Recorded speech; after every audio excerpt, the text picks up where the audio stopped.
Hello friend, welcome to Bajirao Reddy institute. Today analysis के आज के अंक में हम 2 जनवरी 2025 के प्रमुख समाचारों को देखते हैं, जिसमें से 3 प्रमुख मुद्दे हैं जिन पे हम चर्चा करेंगे।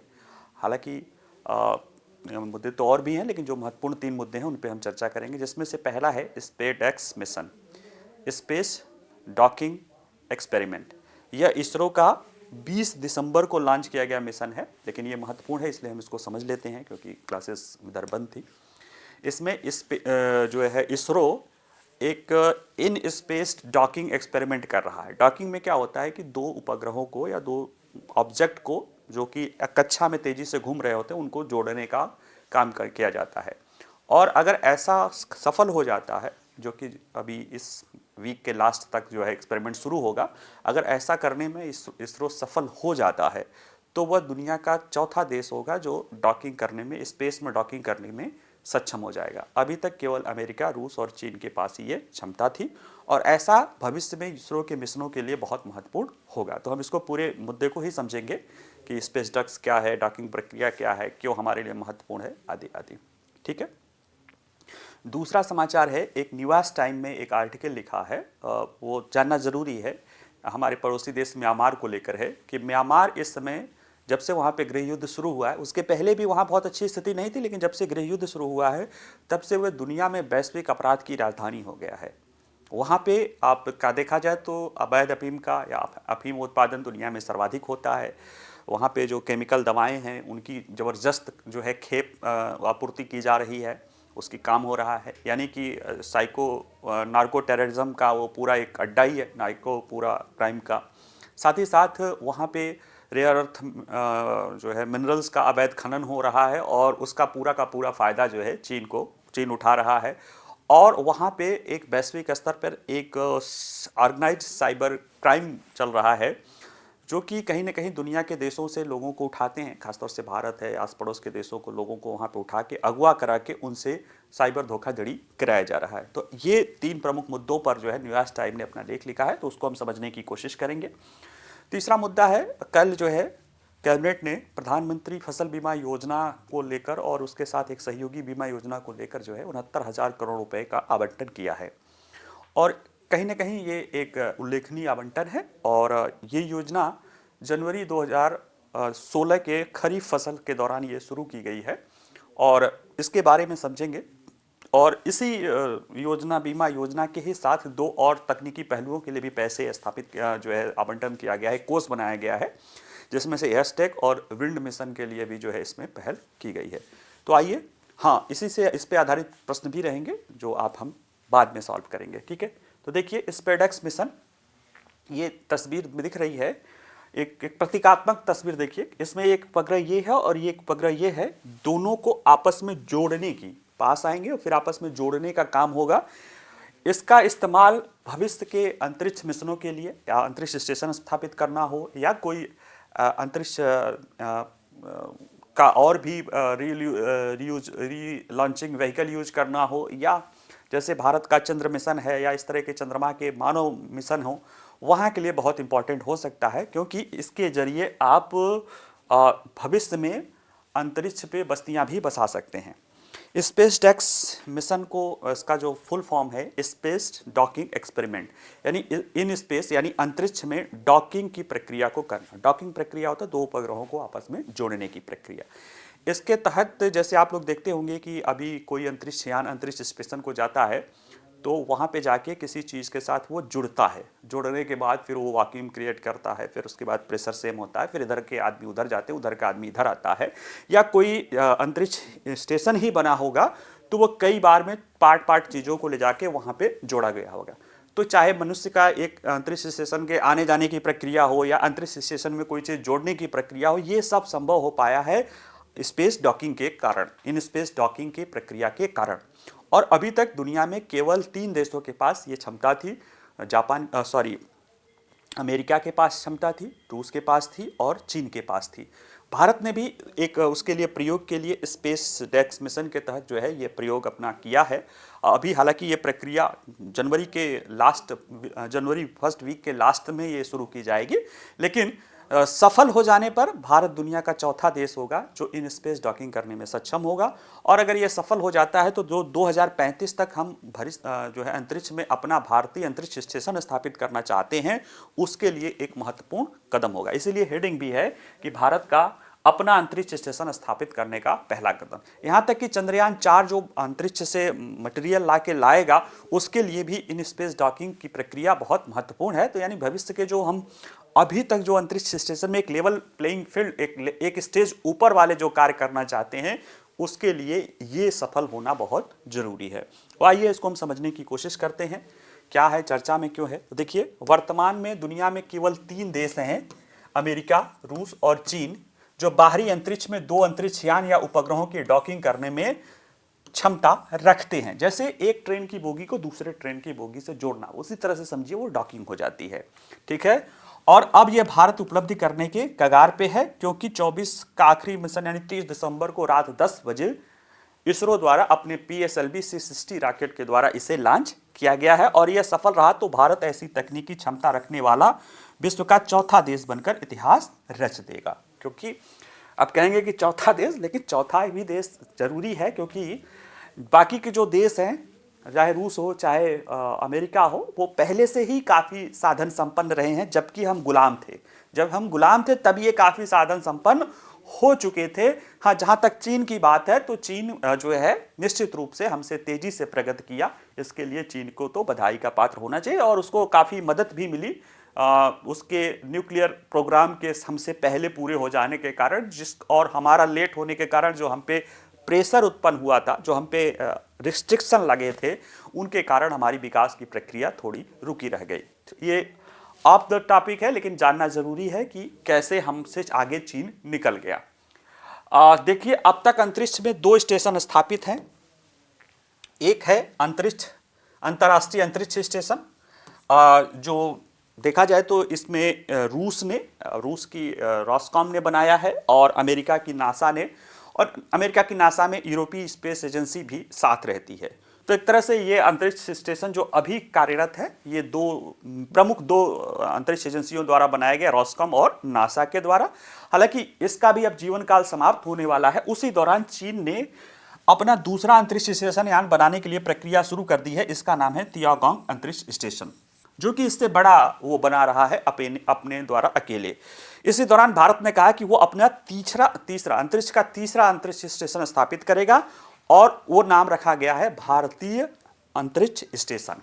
ठीक है, इंडियन स्पेस नहीं, BSS, भारतीय अंतरिक्ष स्पेस स्टेशन नाम से वो स्थापित करेगा।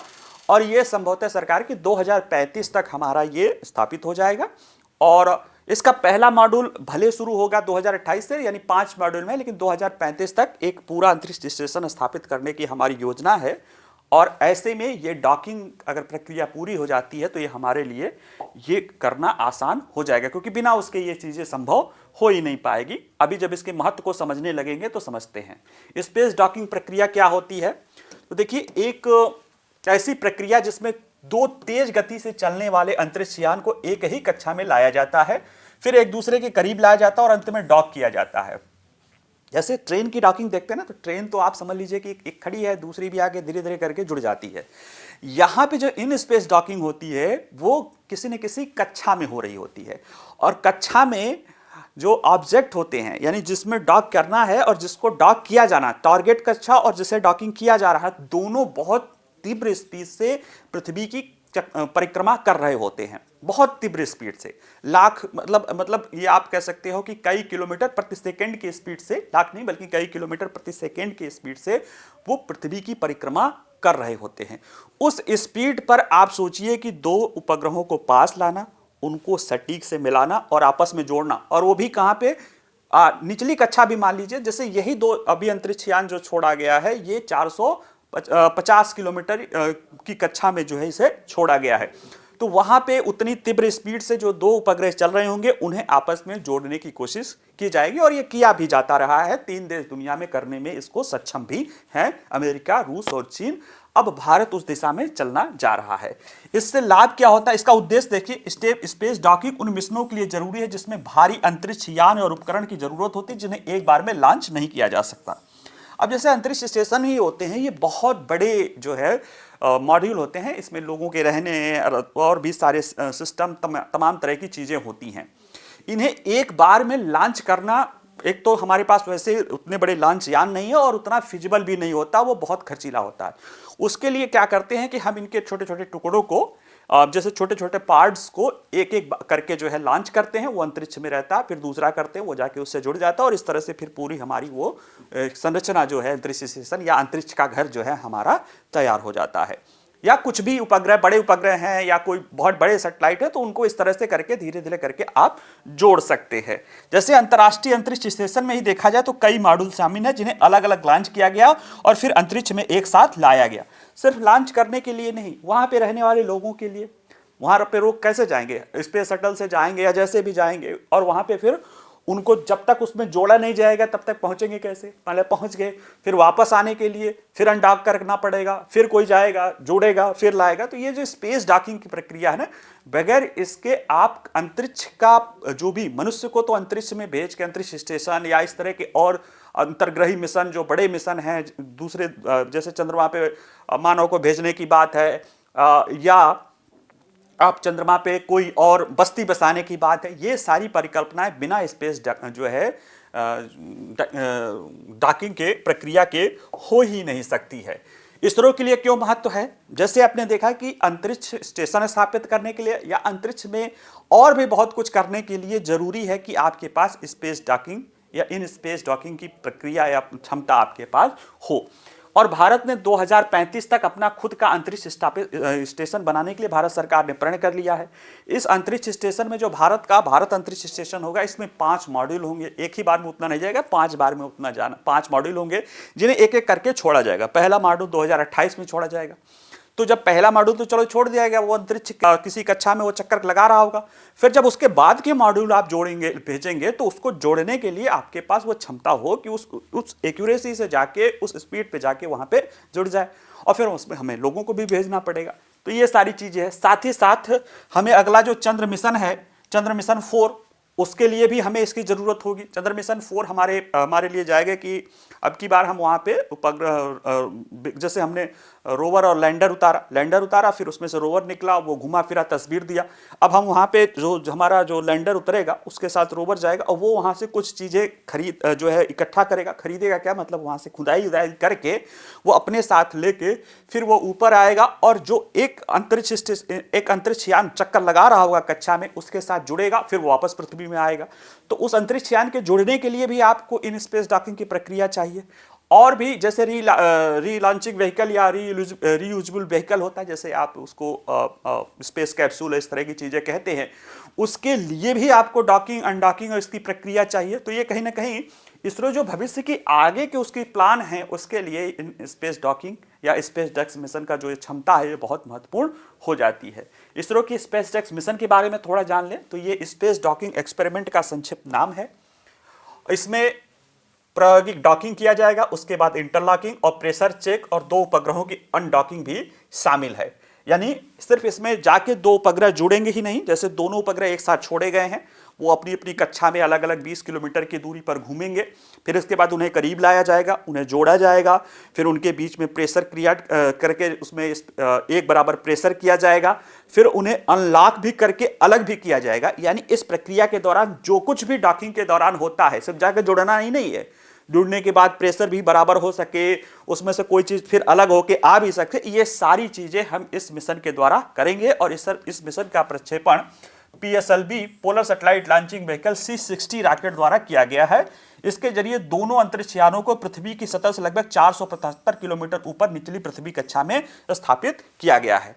और ये गोलाकार कक्षा में तैनात हुआ है और इसके बाद तैनात होने के बाद अब ये 20 किलोमीटर की दूरी पर उसी कक्षा में गति कर रहे हैं। लेकिन फिर उनको धीरे धीरे पास लाया जाएगा, पास लाके जोड़ा जाएगा, फिर प्रेशर रिलीज किया जाएगा, फिर अनलॉक किया जाएगा। ये सारी प्रक्रिया होगी। इस जो है वीक के लास्ट तक जो है ये प्रक्रिया शुरू की जाएगी। इसी के साथ साथ एक और इसमें मिशन है स्पेस डेक्स मिशन के साथ एडिशनल है। जैसे कहते हैं ना, आम के आम गुठलियों के दाम। अब ये क्या है सुनिए, POEM-4 मिशन चलाया जा रहा है, पोलर सैटेलाइट ऑब्जर्वेटरी जो है एक्सपेरिमेंटल मिशन 4, जैसे जो PSLV हमारा यान है ना, ये प्रक्षेपण यान ये 4 चरण का होता है। इसमें से जो है पहला ठोस होता है, दूसरा द्रव होता है, तीसरा जिसे विकास इंजन चलता है, तीसरा ठोस होता है, फिर चौथा द्रव इंजन होता है। तो ऑलमोस्ट जो चौथा चरण होता है वो अंतरिक्ष यान को कक्षा में स्थापित करने के बाद और फिर वो समाप्त हो जाता है। कुछ समय से इसरो ने थोड़ा दिमाग लगाया, उसने कहा कि जो हमारा चौथा चरण है इसके साथ कुछ और जोड़ दिया जाए जो कि हमारे लिए भविष्य में कुछ एक्सपेरिमेंट भी कर सके। तो POEM के नाम से जाना जाता है, पोलर सैटेलाइट। इसके साथ ये भी मिशन हम अभी अगर देखें, इस मिशन के उद्देश्य के बारे में अभी देख लें। पहले जरा POEM के बारे में देख लें कि इसमें PSLV रॉकेट के चौथे चरण के दौरान माइक्रोग्रेविटी के साथ प्रयोग करने की योजना जो है इसमें बना रहा है। तो जो चरण है उसके साथ माइक्रोग्रेविटी में इसरो जो है और कई सारे एक्सपेरिमेंट करने की योजना बना रहा है। इसमें से एक जो है हमारे रॉकेट वो भी जाएगा, 14 पेलोड में एक रोबोटिक आर्म भी जाएगा जो भविष्य में यहां से उसको अंतरिक्ष स्टेशन के निर्माण के लिए उपयोग कर सकते हैं कि जोड़ना इधर से उधर रोबोटिक। और अभी क्या किया जाएगा, जो वहां पे कुछ कचड़े हैं उनको इकट्ठा करने के लिए इसका इस्तेमाल इस पोएम मिशन के लिए किया जाएगा। स्पेस डेक्स के रूप में जरा देख लें, उसके उद्देश्यों के रूप में देख लें। जो हमने बताया वही है, डॉकिंग अनडॉकिंग है, उसी को थोड़ा डिटेल में यहाँ पे लिखा हुआ है। यानी कि मिलन डॉकिंग और अनडॉकिंग के लिए आवश्यक तकनीकी विकास का प्रदर्शन करना है। डॉक किए गए अंतरिक्ष यान के बीच विद्युत शक्ति का हस्तांतरण करना है जो भविष्य के अनुप्रयोगों जैसे कि अंतरिक्ष में रोबोटिक्स के लिए आवश्यक है। कंपोजिट अंतरिक्ष यान का नियंत्रण, जिसमें अंतरिक्ष में और मिशन नियंत्रण से इससे दूर से नियंत्रित कर दे। अनडॉकिंग के बाद पेलोड का संचालन, अनडॉक के बाद उसे वहां से अलग करने की भी प्रक्रिया, यानी जो बताए चारों चरण उसमें ये डिटेल में है कि ये अपना करेगा। और इसके तहत कहीं ना कहीं भारत अंतरिक्ष स्टेशन में अपनी जो क्षमता है स्थापित करने की, उसके लिए ये उसका पहला कदम है और यह उसे रीलॉन्चिंग व्हीकल के लिए भी महत्व देगा। ठीक है, तो ये सारी चीजें हो गई है। POM के बारे में बता ही दिया कि आम के आम गुठलियों के दाम, कि उसके चौथे चरण को कैसे इस्तेमाल करना है। अभी एक इसमें रोबोटिक आर्म मेन है जो काम कर रहा, बाकी 24 और पेलोड है जो कई सारे संस्थाओं के हैं एक्सपेरिमेंट करने के लिए। ठीक है, आइए अगला समाचार देखते हैं, अगला न्यूज़ देखते हैं। ये न्यूयॉर्क टाइम और उसके मेनली उसी में आया था, उसको लेकर हमारे इंडियन एक्सप्रेस में भी छपा था और भी समाचारों में था, लेकिन मेन ये न्यूयॉर्क टाइम के इंटरनेशनल एडिशन में ये आर्टिकल है। इसमें ये बताया गया है, ये बातें बताई गई हैं कि वर्तमान में जो 2021 के बाद जो चुनी हुई जनता द्वारा चुनी गई सत्ता थी आंग सान सू की, उसको अपदस्थ करके जो जुनता सरकार, वहाँ की सैन्य व्यवस्था को जुनता सरकार कहते हैं, उसने जो अपदस्थ किया था। और उसके बाद जो वहाँ पे विभिन्न सारे निर्जाति समूहों द्वारा 3-4 मेन समूह हैं, उनके द्वारा आपस में एक संगठन बना के एक गृह युद्ध चल रहा है 2021 से लगातार। उसका हम भी बहुत बड़े भुक्तभोगी हैं, इसलिए हमें भी जानना जरूरी है। उसके कारण पूरा म्यांमार जो है वो दुनिया में एक संगठित अपराध की राजधानी हो गया है, वैश्विक अपराध की राजधानी बन गया है म्यांमार। देखिए, ये जो महिला की तस्वीर है ये हरे और गुलाबी फूलों को जो है कर रही है। एक्चुअल में ये पोस्ता के फूल हैं, पोस्ता के पेड़ का फूल है और ये इसी पोस्ता के पौधे से जब इसका फल निकलता है तो अफीम बनता है। और हालांकि वहाँ के पोस्ते के फूल को म्यांमार में या म्यांमार का जो शान राज्य है उसमें शांति का फूल कहते हैं, लेकिन ऐसा दिखाई नहीं देता है। और वहाँ पे कई सारी चीज़ें दिखाई दे रही हैं कि उसके देखा जाए कि जो चीन से सटे, म्यांमार से चीन से सटे सीमावर्ती 3 प्रमुख क्षेत्र हैं, कचान है, शान है और एक और है। इन तीनों में कहीं ना कहीं कोई ना कोई समस्याएं दिखाई दे रही है। जैसे उसके कचान वाला में वहाँ पे रेयर अर्थ मेटल, जो कि EVs और नई इलेक्ट्रॉनिक्स प्रौद्योगिकी के लिए बहुत महत्वपूर्ण है, उसमें अवैध रूप से बहुत बड़े पैमाने पर खनन हो रहा है, जंगलों का विनाश किया जा रहा है, खनन हो रहा है। और उसका एकमात्र जो है बेनिफिशियर है चीन एकमात्र बेनिफिशियर, सबका सब चीन चला जाता है। और इस तरह से देखा जाए तो चीन वैसे भी पूरे दुनिया में रेयर अर्थ मेटल का बहुत है, उसमें म्यांमार से होने वाला रेयर अर्थ मेटल लोग बताते हैं कि जितना वहाँ से रेयर अर्थ मेटल एक्सपोर्ट हो रहा, अगर एक्चुअल डेटा हो तो, अवैध का क्या एक्चुअल डेटा, लेकिन एक्चुअल में वो दुनिया में सबसे ज़्यादा निर्यात म्यांमार ही से ही किया जा रहा है और उसका पूरा का पूरा लाभार्थी चीन है। इसी तरह से जो है अफीम का उत्पादन दुनिया में सबसे ज़्यादा वहाँ पे हो रहा है। नशीली दवाओं का वहाँ पे एक बहुत बड़ा मार्केट है जो कहीं ना कहीं उसका रॉ मटेरियल चीन से ही आ रहा है। और चीन के ही अपराधियों और वहाँ के लैंडलॉर्ड्स के कारण भी वहाँ पे एक ऐसा कुछ क्षेत्र है जहाँ पे दुनिया के साइबर ठगों का पूरा एक अड्डा चल रहा है। उसमें वो साइबर गुलामी तक भी करवा रहे हैं दुनिया के अनेक देशों में। ठीक है, तो आइए हम इस पूरे मुद्दे को देखते हैं। गंभीर प्रश्न है, हमसे भी जुड़ा हुआ है क्योंकि हमारा पड़ोसी देश है। देखिए, ये कह रही हैं कि ये महिला हैं, उन्होंने पत्रकार लिखे, फूलों के खेत पहाड़ी गांव से लेकर लगभग हर सड़क किनारे फैले हुए हैं। सफ़ेद, गुलाबी और बैगनी रंग के फूल लहरा रहे हैं, और कहीं पे अगर फूल लहराएं तो आपको लगता है कि वहाँ पे शांति और खुशहाली है। लेकिन यहाँ पे जिसके फूल लहरा रहे हैं वो ये इन्हें अपराध का एक प्रमुख अड्डा बना रहा है। क्यों? क्योंकि ये हैं उत्तर पूर्वी शान राज्य के कोने की खूबसूरती। देखिए, ये लग रहा है कि खूबसूरती देश के गृह युद्ध की राहत की लग रही, लेकिन ये एक लक्षण है, क्योंकि ये जो फूल हैं ये हैं पोस्ता के पेड़ों के फूल। और पोस्ता के मतलब इतने बड़े पैमाने पर कि खुलेआम पोस्ता की खेती हो रही है, खुलेआम अफीम की खेती हो रही है। और निडर होके ये कहीं ना कहीं म्यांमार फिर से हीरोइन और अन्य अफीम बनाने के लिए कच्चे माल में दुनिया के सबसे बड़े निर्यातक के रूप में शुमार हो गया है। और ये तो केवल शुरुआत है अफीम की, ये कह रही है ये केवल शुरुआत है। अगर देखा जाए तो ये पूरा मैप देखिए, इस पूरे मैप की कहानी है। ये चीन है, चीन का ही ये सीमा है यहाँ से, और चीन है, लाओस है, थाईलैंड है। ये देखिए यहाँ का काचिन स्टेट है। यहाँ पे हैवी भारी रेयर अर्थ मेटल जिनका उद्योग ईवी क्षेत्र में किया जाता है, उनका बड़े पैमाने पर अवैध रूप से खनन किया जा रहा है, जिसके कारण जंगलों आदि का विनाश हो रहा है, वो तो है ही है। लेकिन ये एक प्रमुख जो है मुद्दा है। ये है इनका शान स्टेट, फेमस शान स्टेट है। यहाँ पे अफीम का खेती बड़े पैमाने पर खुलेआम हो रहा है। और ये है इनका काइन स्टेट, ये जो हरा हरा दिख रहा है थाईलैंड के पास वाला, यहां पे हो रहा है वैश्विक साइबर फ्रॉड।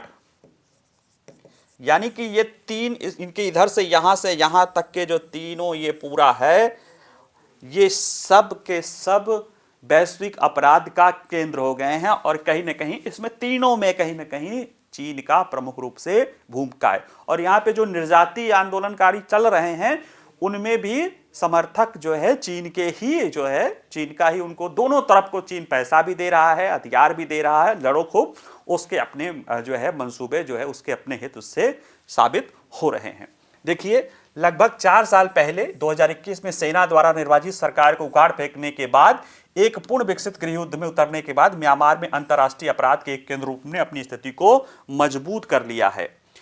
ये 5.5 करोड़ लोगों का जीवन इसके लिए नुकसानदायक हो रहा है, क्योंकि वैश्विक संगठित अपराध सूचकांक के अनुसार म्यांमार अब विश्व में संगठित अपराध का सबसे बड़ा केंद्र है। ऑर्गेनाइज्ड क्राइम का सबसे बड़ा केंद्र म्यांमार है। और दुखद बात है कि ये हमारे नॉर्थ ईस्ट से जुड़ा हुआ है। और 2021 के बाद आप चाहे मणिपुर में जो घटनाएं देख रहे हैं उसका थोड़ा बहुत प्रभाव अब मिजोरम में भी सुनाई दे रहा। हालांकि अभी हिंसक घटनाएं, लेकिन मिजोरम में भी सुनाई दे रहा है। ये कहीं ना कहीं इसके लिए जिम्मेदार ये मणिपुर की जो है घटनाएं ही, म्यांमार की ही घटनाएं इसमें उत्तरदायी दिखाई देती हैं। म्यांमार अब दुनिया का सबसे बड़ा अफीम उत्पादक है। मेथाम्फेटामाइन, केटामाइन, फेंटेनाइल जैसे जो ड्रग्स हैं, सिंथेटिक ड्रग्स, इनका भी सबसे बड़ा निर्माता है, क्योंकि इसे कच्चे माल आराम से चीन से उपलब्ध हो जा रहे हैं। दुनिया में स्वच्छ ऊर्जा के लिए बढ़ावा देने वाले कुछ भारी रेयर अर्थ खनिजों का दुनिया का सबसे बड़ा निर्यातक माना जाता है। ये तो अच्छी बात दिखाई होनी चाहिए, लेकिन ऐसा नहीं है। ये वैसे सबसे ज्यादा निर्यात कर रहा है, लेकिन किसे कर रहा है? चीन को कर रहा है। ऑफिशियल डेटा में नहीं है, क्योंकि ये अवैध खनन हो रहा है। इसमें बंजर भूमि में मजदूर अवैध खदानों में खुदाई करते हैं, फिर पुराने तस्करी मार्गों से रेयर अर्थ को चीन को भेजा जाता है। साथ ही साथ गृह युद्ध ने चीनी आपराधिक सिंडिकेट की पहुंच का भी विस्तार किया है, जो इस क्षेत्र में निधर होकर एकाधिकारी महत्वाकांक्षा के साथ साइबर अपराध और अन्य आपराधिक कृत्यों में लिप्त हैं। तो एक है कि जो है म्यांमार में गृह युद्ध, उसको संगठित अपराध की राजधानी, और उसमें कहीं न कहीं चीन की भूमिका है। म्यांमार के सीमावर्ती इलाकों में चीनी सरगनाओं और युद्ध सरदारों का एकजुट करने वाले आपराधिक नेटवर्क दुनिया भर में लोगों का अपहरण कर रहे हैं। जैसे भारत में भी कई सारे मामले आए होंगे कि यहाँ से कई सारे लोगों को थाईलैंड में बुलाया गया, और अन्य छोटे, हाँ, खासतौर से थाईलैंड ही बुलाया जाता है नौकरी के लिए कि आप आओ, आपको टाइपराइटर की नौकरी, आपको सॉफ्टवेयर इंजीनियर की नौकरी करके अच्छे अच्छे पैकेज के साथ टूरिस्ट वीज़ा पे बुलाया जाता है। याद रखिएगा, टूरिस्ट वीज़ा पे बुलाया जाता है और फिर वहाँ से अगवा करके यही म्यांमार के इस कुछ इलाकों में, जो नीचे वाला आपने देखा था थाईलैंड के आसपास का, उसी इलाकों में वहाँ पे कैद कर दिया जाता है, उन्हें गुलाम बना लिया जाता है, 16-16, 18-18 घंटे काम कराया जाता है और लोगों के साथ ठगी कराया जाता है, साइबर फ्रॉड कराया जाता है। और ये साइबर फ्रॉड भारत और दुनिया के अनेक देशों में किया जाता रहा है। चीन में भी शुरू हुआ था, तो चीन की सरकार ने जब वहाँ पे प्रेशर डाला तो चीन को छोड़ के अब वैश्विक स्तर पे जो है मेनली भारत टारगेट है उसका, भारत और अमेरिका जो है और यूरोप, तीन प्रमुख क्षेत्र यहाँ के साइबर फ्रॉड के अपराधियों का जो है टारगेट है। और इनमें अपने ज़्यादातर भारतीय और साउथ ईस्ट एशिया या साउथ एशिया के ही लोग जो हैं, जो जबरन वहाँ पकड़ के कराए जा रहे हैं। वो साइबर अपराध कर रहे हैं, लेकिन वो खुद एक अपराध के, एक अंतर्राष्ट्रीय अपराध के वो जो है भुक्तभोगी हैं।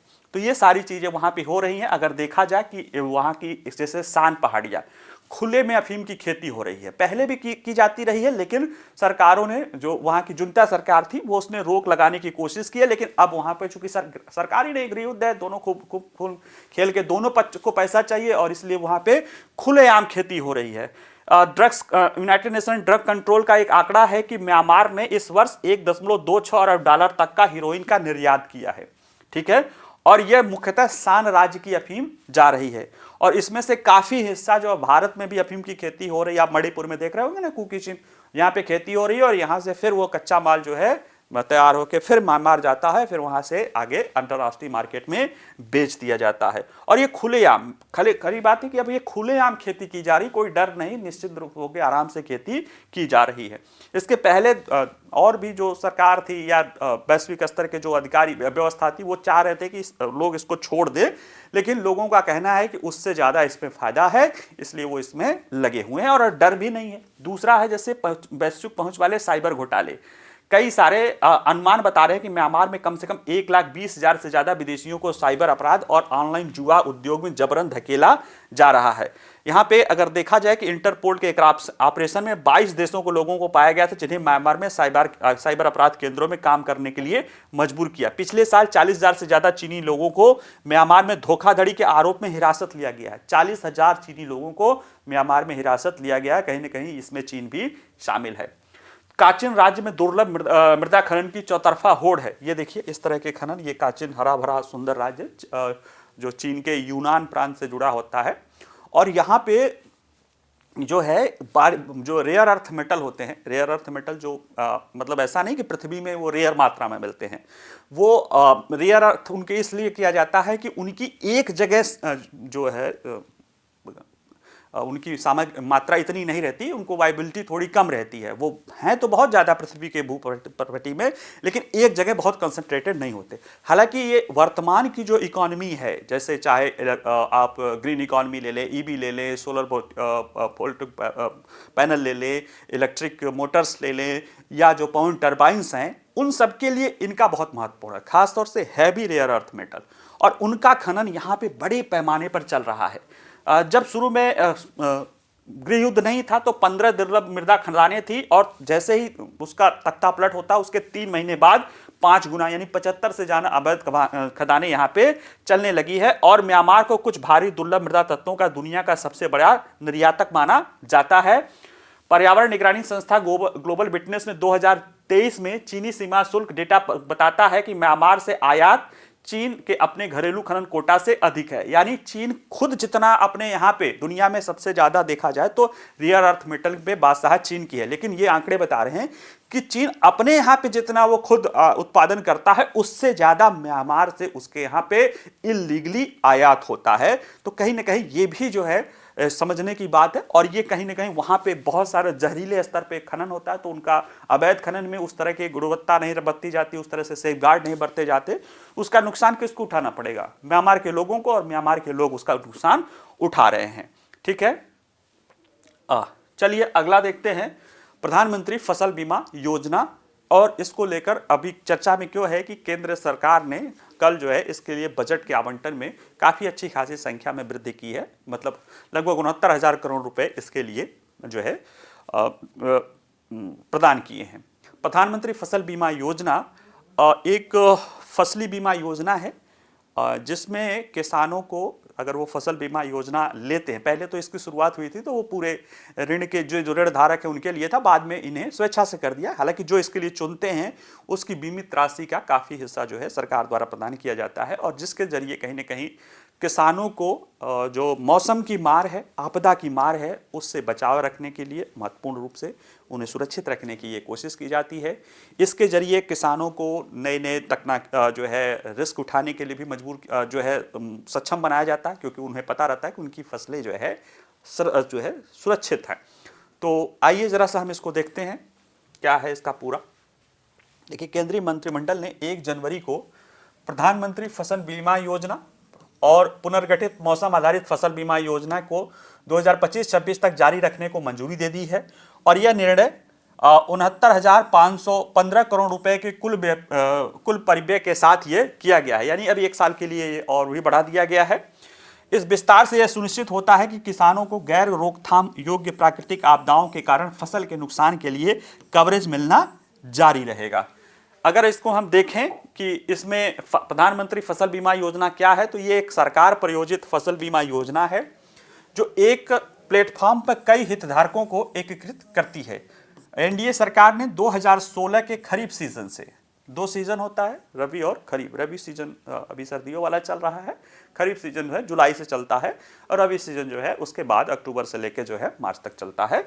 तो ये खरीफ सीजन से प्रधानमंत्री फसल बीमा योजना शुरू की गई थी और इसके स्थापना के बाद से पिछले 8 वर्षों में इसने 1,70,000 करोड़ रुपए का भुगतान किया है किसानों को। जो फसल उनका नुकसान हुआ है उसका भुगतान किया है। अब ये से जितना नुकसान हुआ होगा उतना नहीं किया होगा, लेकिन ये है कि इतना तो कम से कम किसानों को मिला है। अगर ये भी नहीं रहता योजना तो इतना भी किसानों को नहीं मिलता।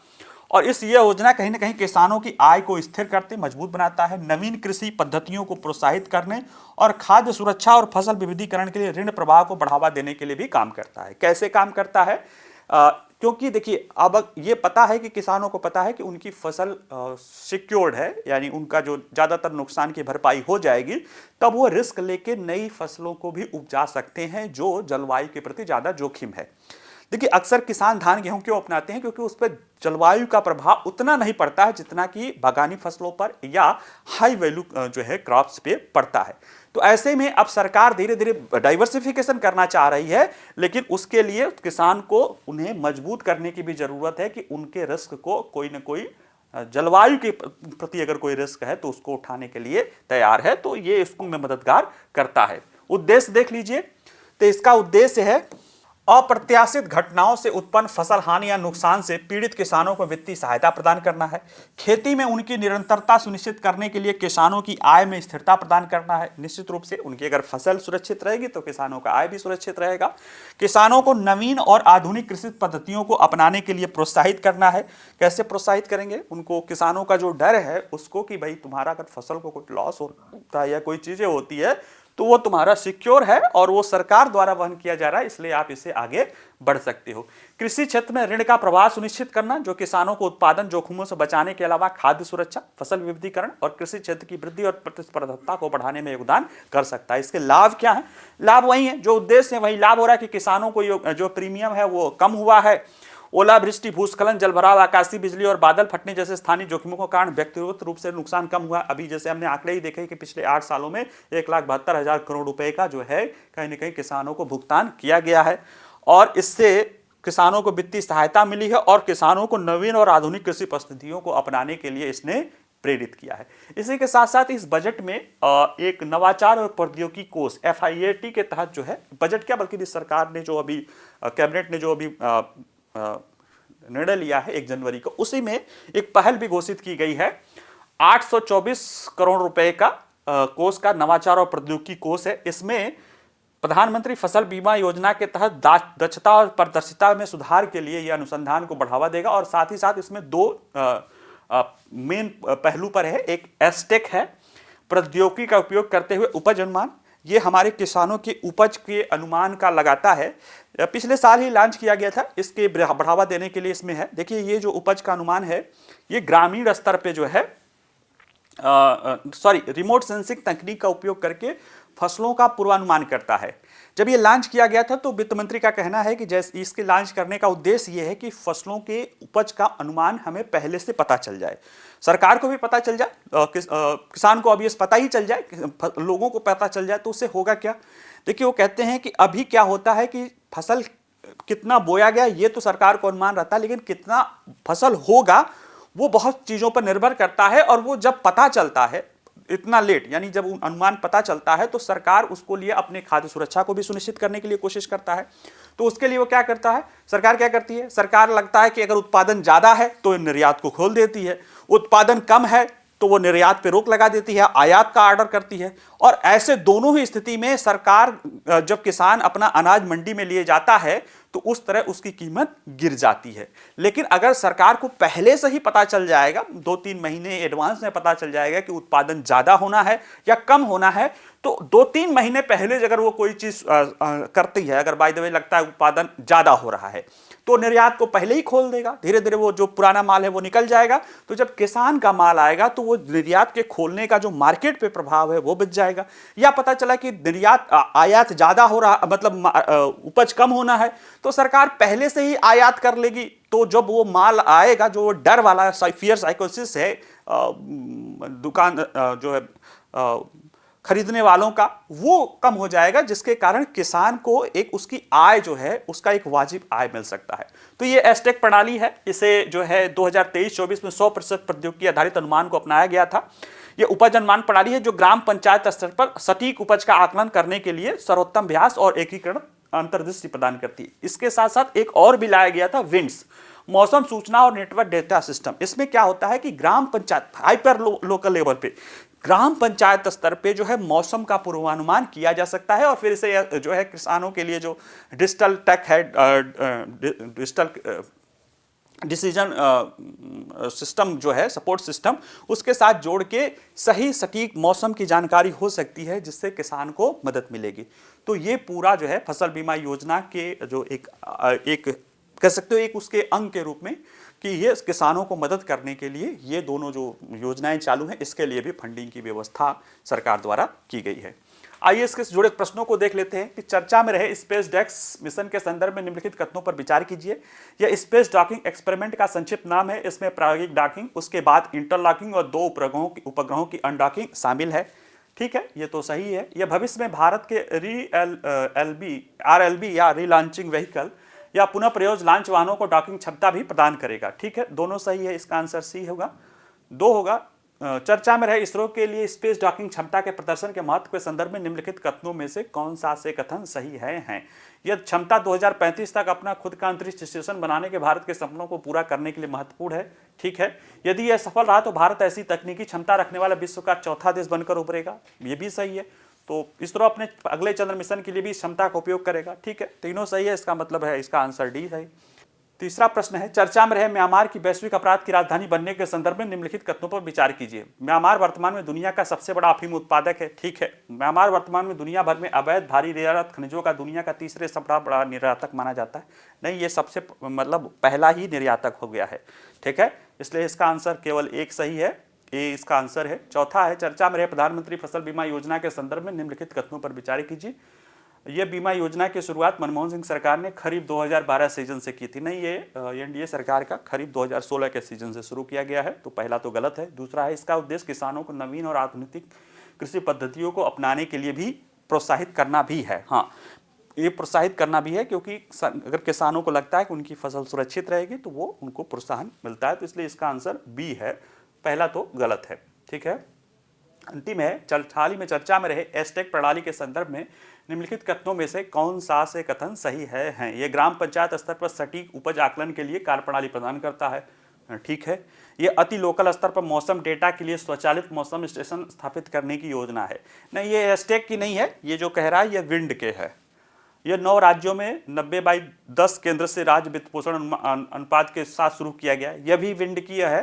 तो ऐसे में केवल इसका आंसर ए सही है और बाकी जो है गलत है। ठीक है, चलिए आज के लिए इतना ही। बाकी वीडियो पसंद आए तो लाइक करिए, शेयर करिए, और कोई कमेंट्स होगा तो आप कर सकते हैं। बाकी पढ़ते रहिए। नमस्कार, धन्यवाद।